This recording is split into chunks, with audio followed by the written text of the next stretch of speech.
Hi, I'm Leslie, and I'm on Royal Caribbean's Ultimate World Cruise. We are cruising the world over 9 months, and I'm documenting all of it right here on Point Your Soul North. So thank you so much for joining me. Today we're at our third and fourth stops in our loved Japan. First stop is to remember August 9th, 1945.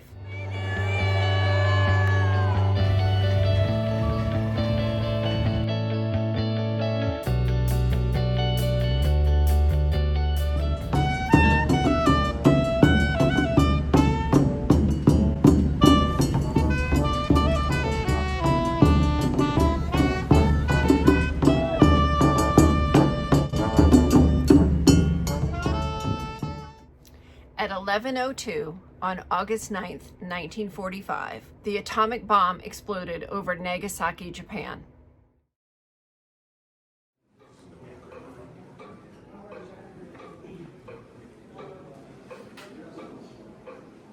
Our visit to the Atomic Bomb Museum here in Nagasaki shows us the gravity of these sacrifices and the hardships these people have gone through, and offers a heartfelt tribute to the memory of the people here in Nagasaki. The poignant museum attempts to convey the reality of the atomic bomb damages to people both in Japan and abroad, to inform future generations, to learn from history, and to build a peaceful world free from nuclear weapons.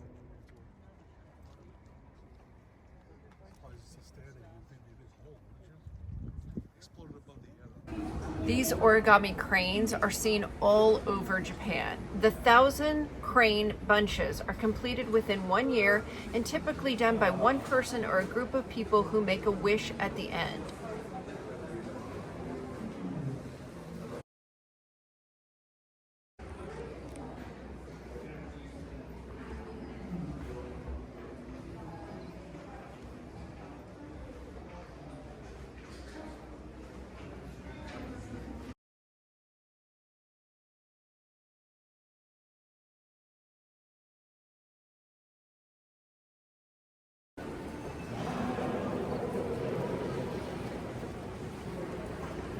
Peace Park includes many statues, including this one, the 10-meter tall Peace statue with arms outstretched, one up for the threat of nuclear weapons and the left hand extended to symbolize eternal peace. His face symbolizes divine grace and his eyes of prayer for lost souls. This statue is in the exact spot where the atomic bomb was dropped. Installed in front of the statue is a black marble vault containing the names of the atomic bomb victims and survivors who died in subsequent years. The Fountain of Peace was constructed in August 1969 as a prayer for the souls of the victims who died searching for water. Lines from a poem by a 9-year-old girl are carved on a black stone plaque in front of the fountain.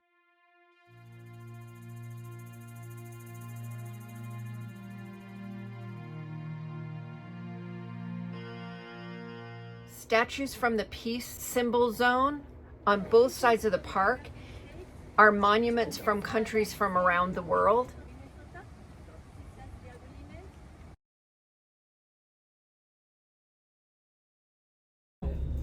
A remaining pillar from the Sano Shinto Shrine.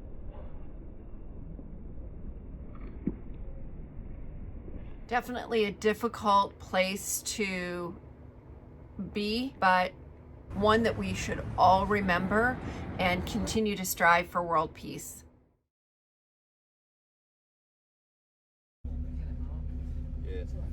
A quick walk through Chinatown.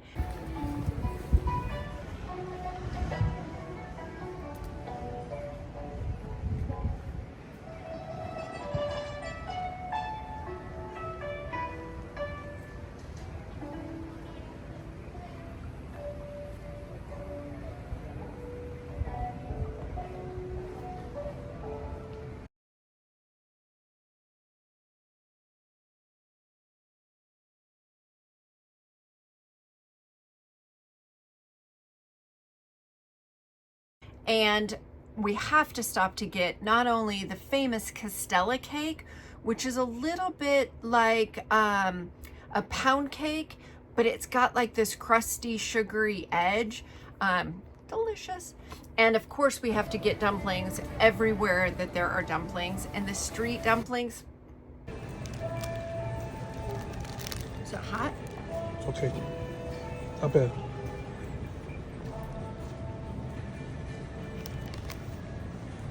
Gotta go for it all. That's good. It is good. It's more than shrimp though. Oh, it's cut up funny.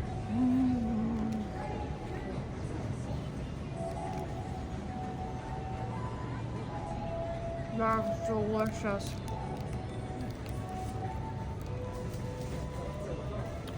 Thank you.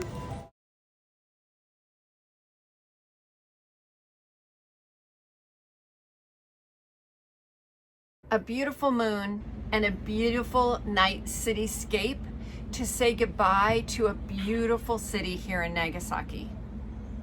Next up is our fourth stop in Japan in Kagoshima.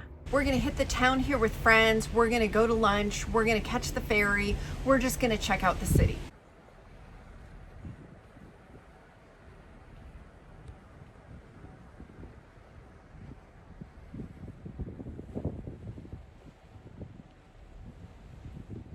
Thank you. Thank you. Good morning. Kagoshima. Yay.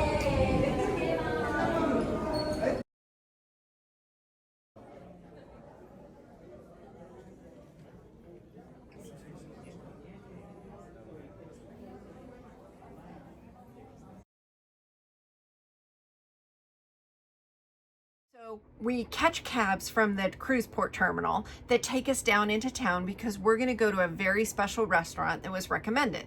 So the cab takes us there, 2 cabs because there's so many of us, and they stop in front of the restaurant and the restaurant's closed. And what proceeds to happen after that is everything that Japan has been for us.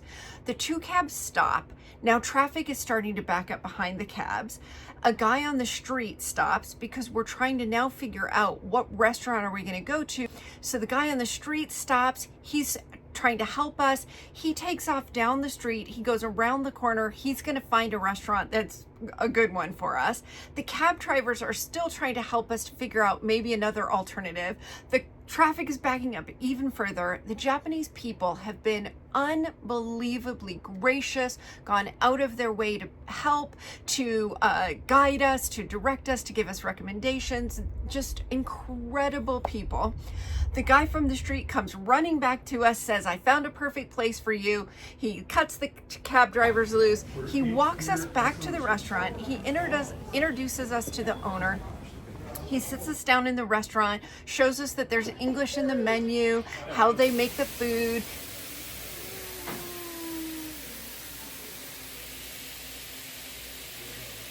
He goes on his way. Just incredibly gracious people. Of course, the restaurant is wagyu beef, and I'm a vegetarian, so they all had an amazing lunch. Whole food.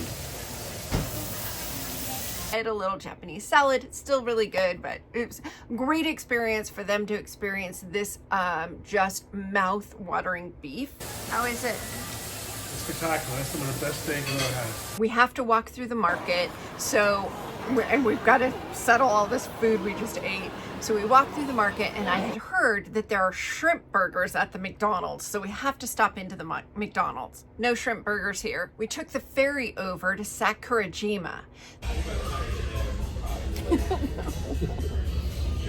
We're on the ferry on our way to Sakurajima Island.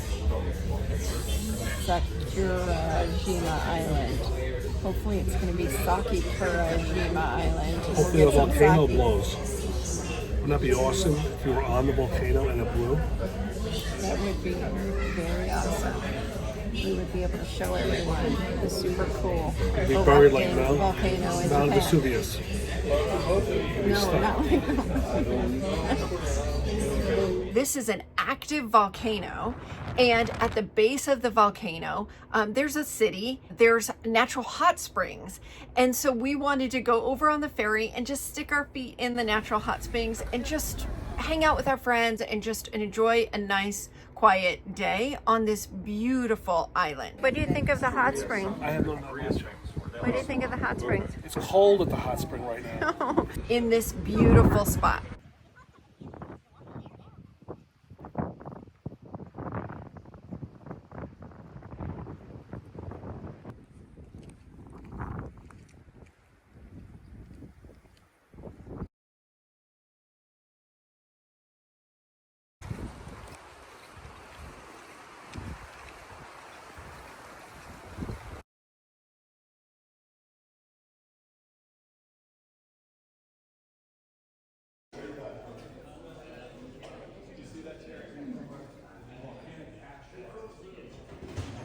We get back on the ferry, we go back over to the mainland, and we catch another cab that's going to take us back to the cruise port.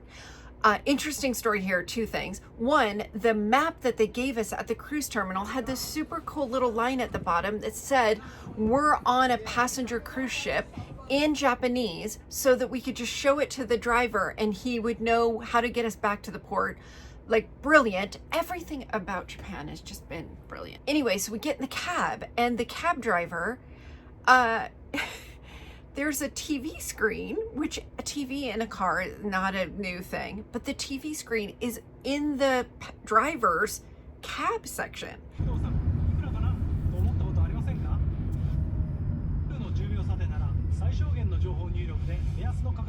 So at every stoplight and in between, he's watching the news. Now, to be fair, it's some current relevant baseball news, but it was just bizarre to watch the cab driver watching TV.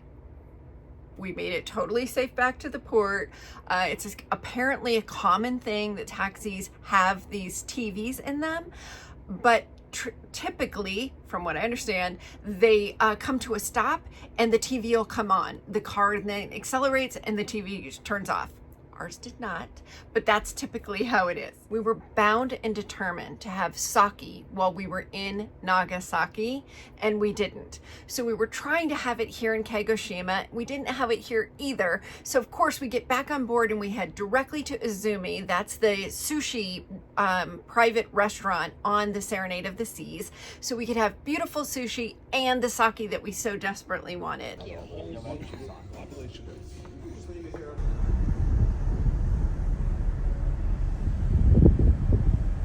We've got 4 stops done in Japan. We've got 3 more to go.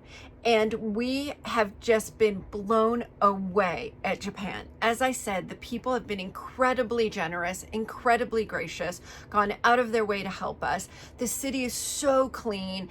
Just, we've been overwhelmed leaving Kagoshima. We could stay for months. We have loved it. As for our next stop, if I said, quote, that means it's coming for food, a fight, or a something more intimate, unquote, would you know what movie that was from?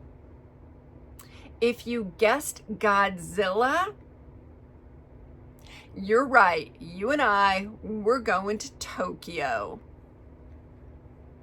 We are so excited for Tokyo. It is one of our overnights, and we haven't had a lot of overnights on the Ultimate World Cruise. So we are staying overnight in Tokyo, and it brings 48 hours of complete organized chaos, mayhem, amazingness. So this is one you do not want to miss. If you've liked the video today on Nagasaki and Kagoshima, please be sure to give me a thumbs up, add your comments down below. Don't forget to subscribe so you can hear when I post about Tokyo. And as always, thank you so much for being a part of this incredible journey. Until Tokyo, bye for now.